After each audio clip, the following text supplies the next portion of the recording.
Hi there, and back on January the 1st of this year, I bought this set the day it was released because of just one piece that it contained. And today I'm going to be using that piece to build a Lego City railway bridge.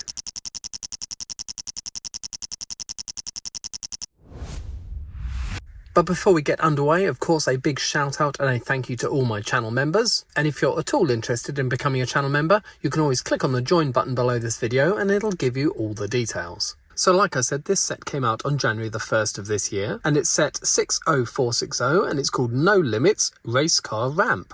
Now, as Lego City sets go, I think this is really quite funny, but it's probably not a set I would have rushed out and bought myself unless it was for that particular part that I wanted. But before we get onto the railway bridge, I'll give you a quick overview of this set because it's really quite cool. Now, the set is based around a new sub-theme of Lego City, which is called Soapbox Racing. And you may have seen Soapbox Racing on the TV. Red Bull seem to promote it quite a lot at the moment. And it's where people make their own unpowered little race carts, usually around a certain theme, then race them down a hill under gravity alone to see whose will get there quickest, providing it doesn't fall apart on the way. And you get two Soapbox race cars in this set. One is a hot dog themed car, so you've got the bun and the hot dog down the middle. Then you've got our hot dog racing driver, and she's holding a hot dog herself. And then the other soapbox racer in this set is a toilet. And they've done this superbly well with the lid up here, a flush button, and even some sort of turquoisey colour maybe representing the toilet water. And the driver for this racer is dressed as a plumber and he's carrying a plunger. So those are the two racers in this set. And Lego have made two other sets of racers. One is the pizza versus the fire truck, and the other one is the aeroplane versus the hospital bed. But those two sets come on their own. The difference with this set is that you get the ramp itself. And the ramp itself is quite a clever little build, even if it does have a fairly garish colour scheme. Up here at the top, you've got the starting grid with a black and white flag and the No Limits logo.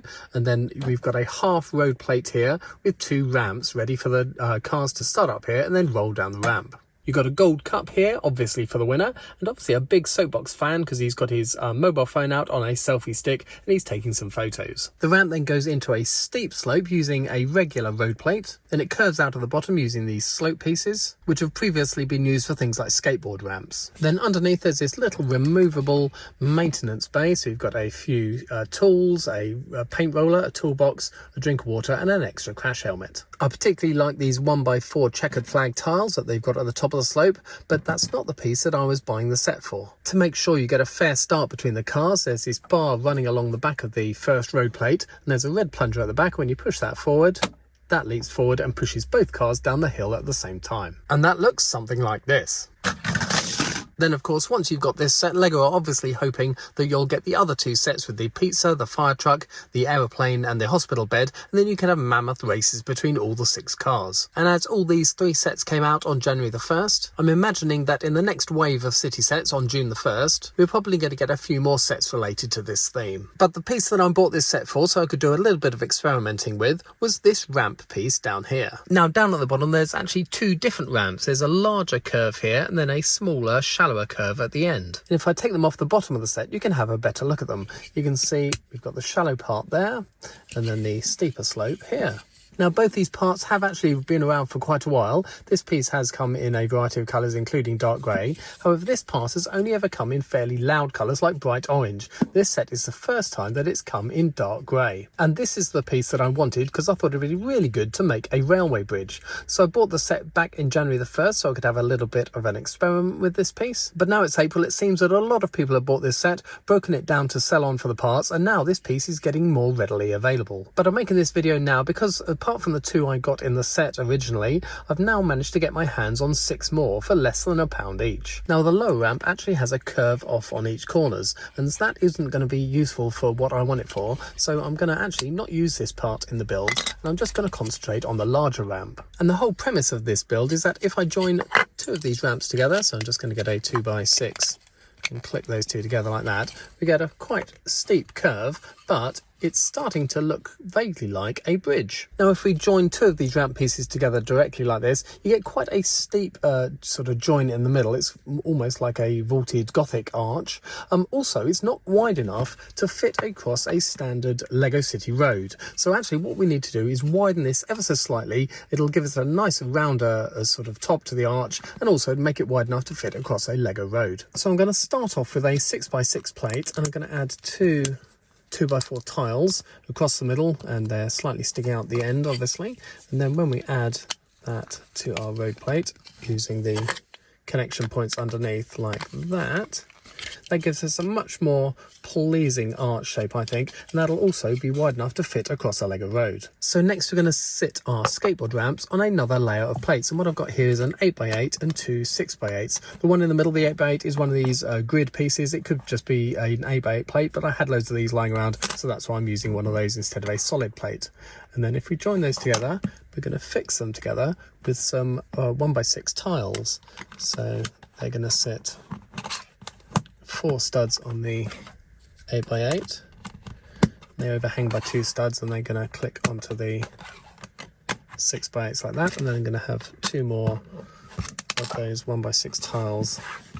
One go, here it is, on the other side, like that. And then just down the end, to support these lugs that stick out, I'm just going to put some 2x4 bricks on this end, and then another 2 on the other end. And then our skate ramp bridge can sit happily in the middle of all that. Push that down, and then those tiles are hiding the studs from the plates above, so we don't get any studs hanging down in these sort of arched gaps at the top here. And that's the start of our bridge. Then for the next layer, we're going to change to light grey, so we don't have a huge slab of dark grey. I've got some 1x8 plates here, and I'm going to run 2 of those, one on each side. Then in the middle, put a 1x4, like that, and then the other end, 2 more 1x8s, one there and one there. And then, doesn't matter what colour I use, these are going to help secure the layer above. So I've got some 2x2 plates, we're just clicking them in place like that, with 2 studs gap in between them all. Not quite sure this one will go in. There we go. And that's going to just secure our next layer, which is going to go on top of this. Now the next layer is where we reverse the studs, so the studs are now going to be pointing upwards, and we've got the same layout, an 8x8 in the middle and 2 6x8s on the edge, like that. So these all join together. We're going to again join those together with some 2x8 plates. So we're going to overlap them slightly so they stick out the edges ever so slightly, like that, so they're being held on by 1 stud on the plate, and they stick out by 1 stud. And they're going to join to the 8x8 in the middle. Then we're going to have 2 2x4s, and then lastly 2 more 2x8s, like that, to join the whole thing together.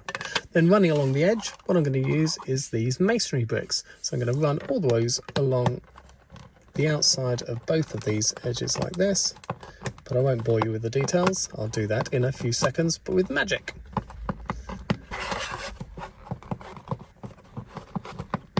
And there's our masonry wall running along the edge of both sides. And then just to finish that off, I've got some 1x8 tiles, and they're going to go 2 on that side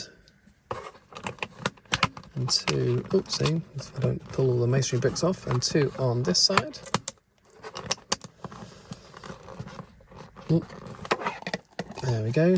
And then that just covers the joints, so we've got a joint here and then here, but then here, so none of these joints are going to go all the way through the bricks, so it's going to give us a little bit more stability. Then we're going to cover the edges with some 1x2s, and I thought just going back to the dark grey gives that a nice finish. And then underneath that, I've got 2 yellow 2x6s. It doesn't matter what colour these are because they're not going to be seen, and they're just joining across those gaps there. Gives it a little bit more stability, but that's also going to hold this in place on top of the bridge. So joining the 2 parts together, we've got our bridge piece, which is built with studs facing down. Then we've got the top with studs facing up, and those 2 2x6s sit happily between the 2x2s like that. And then that is completely locked in place. It can't move left to right or front to back. And if this was going into my Lego city, I'd be quite happy with that as it is. Now, a lot of people, I'm sure I will get in the comments below, it will tell me that this actually isn't joined together. And they're absolutely right. It's just sitting on there with gravity, but it can't move around. It can't move front or back because of these 2 rails. It can't move left or right because of the yellow 2x2s. So I'd personally be quite happy with that, just being sat under gravity in a Lego city. But right now, obviously, this is an exceptionally low bridge. We do need to give it a little bit of a height. So something can at least travel underneath the railway. And then first what I need to do is add on this end some 1x2 tiles. So we have one on each side of those 2x4 bricks. And then we're going to add a 1x6 brick in the middle here, and again it doesn't matter what colour it is because it's never going to get seen, but these are pieces just going to help lock it into place as the top locked into the place onto the bridge itself. And I've also added 1x2 tiles and a 1x6 brick to the other end. Now for the supports for this bridge I'm going to use some more masonry bricks, but this time in the dark grey so it'll match the arch of the bridge.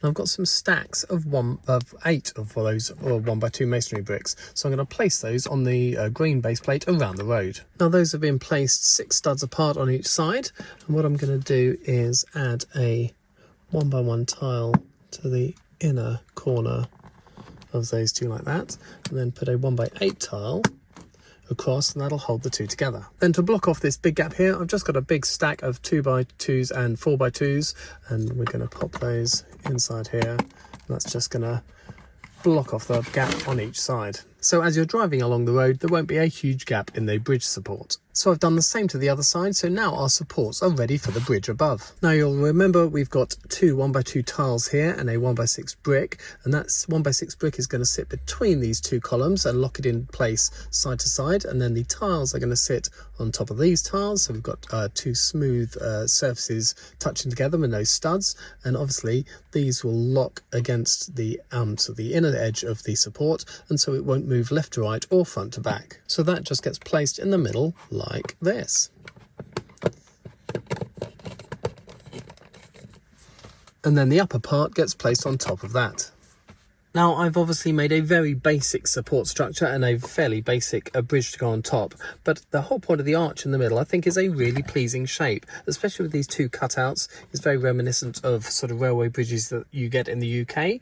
I really like the look of this, but obviously you can't just have one, you need a second arch as well. And so this is what it looks like if you build the whole thing again and join the two together. Now I could have just butted the two up against each other. However, what I've done, I've actually joined the two together with those 2x4 bricks here. So we've just got a single column in the middle instead of having two, one for each bridge. Now this can obviously be expanded to make as many arches as you like, and you can also use more, and obviously to make the railway bridge wider and effectively the tunnel longer. But looking from above, you can see that the width that I've currently made it is plenty wide enough for a regular Lego City railway track. And so you can see we've got plenty of space for a train to run overhead, and my Italian job minis to run through the tunnel underneath. Now, because of the soapbox set, the ramp piece that came in it, and turning it into a bridge, I've been inspired to look at the ramp piece that came in the Gravity Games sets way back in 2003. Now, these skate ramps were a much larger curve, and they were held together by Technic pins at the bottom. So if you join two together like that, you can get a full half-pipe skate ramp. And then similarly, if you turn those upside down, you're going to get a much wider, larger arch for a bridge. Now with the newer arch, this is already filled in between the curve and the support here, so when you put something on top, you don't have to worry about the gap in the middle. Whereas with the older arch, we've got no such luck. We haven't got any support structure here, and we've got this massive open space with just a thin piece of plastic arching round on both sides. So I've got to work out some way of filling that gap in, so it still looks like a bridge of some kind. So it's another video to add to my list of things to do, a larger skate ramp bridge, and so that'll be coming up at some point in the next few weeks or months. But for now, we're just going to have to be satisfied with a slightly smaller and maybe more rural railway bridge. But before I sign off, just a quick message to any of my viewers and supporters who live along the south coast. After my success at the Woking Brick Festival a few weekends ago, I'm going to be displaying my upscaled Lego Space Buggy at the Southampton Brick Festival on Saturday the 3rd of May. So if you're anywhere near Southampton and you're planning on going to the Southampton Brick Festival, make sure you come along to my table and say hi. Let me know what you think of my little skate ramp bridge in the comments below. However, please don't let me know that these three pieces aren't held together with Lego clutch power tool, and they're only held together by gravity. I know this, and I am quite happy with the way it is. I have 100% trust in Earth's gravity, and I'm pretty sure that none of this is going to fall apart under any circumstances. If you've liked this video, please do give it a thumbs up, and of course, please subscribe for more Lego videos.